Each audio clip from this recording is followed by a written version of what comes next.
Y'all feel it?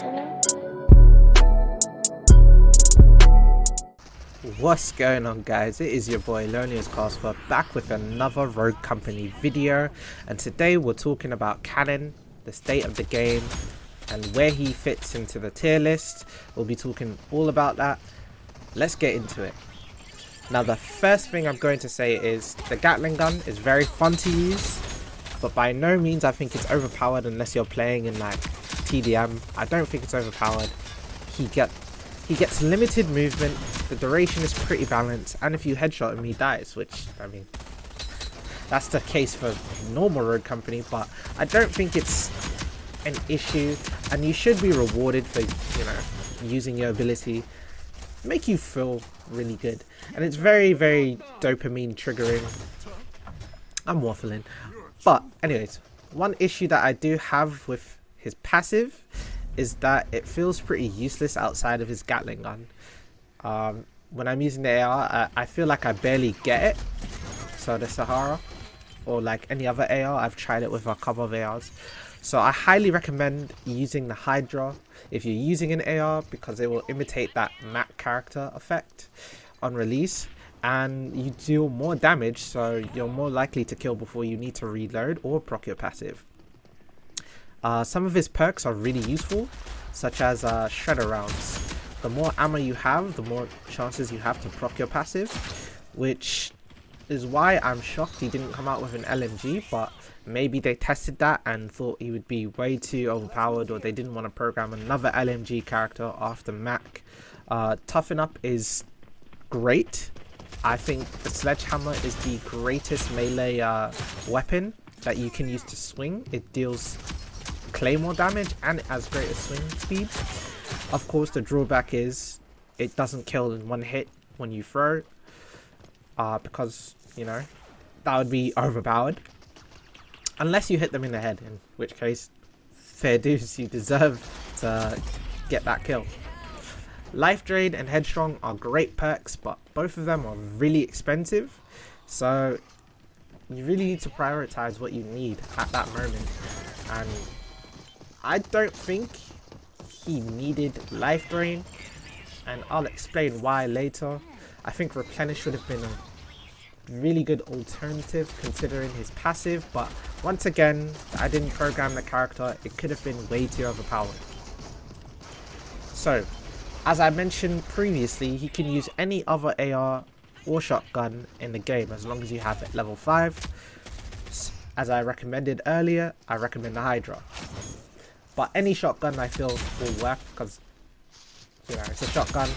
Doesn't really need to get ammo back unless you're using a striker, which I do feel is the perfect shotgun, but any shotgun will work. For lethals, he has C4, which makes sense given that he has tenacity, but I mean, I'm really tired of having defenders have C4, I'm not gonna lie. And his tactical is adrenaline stims, which is why I'm like really confused why they decided to give him Lifeline, who already is super beefy, and he has adrenaline stim, and he has Lifeline. It's gonna make this guy really hard to kill. His survivability tools are through the roof. It's not the direction I would have taken if I were, you know, developing this character, but it is what it is. It's not the worst thing in the world. I don't think it's overpowered. One thing to consider though now is the Anvil Cannon combo. Anvil Shield is no longer just a wall, but you can actually hold off a point with it. Not that you couldn't before, but with Cannon's ultimate you can actually mount it behind Anvil Shield and it be really, really, really useful. So overall, I think Cannon is, he's one of the most balanced rogues that we've seen in a while. He may even get a slight buff to his passive. Yeah, beta is fair. He's fairly new, and I'm sure someone will figure out the tricks and tips that I haven't thought of. But if you did enjoy the video, feel free to leave a like and a comment, and of course, don't forget to Gatling gun that subscription button. Take care and peace, and enjoy the rest of the gameplay.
got your back. Appreciate it. Ooh, I could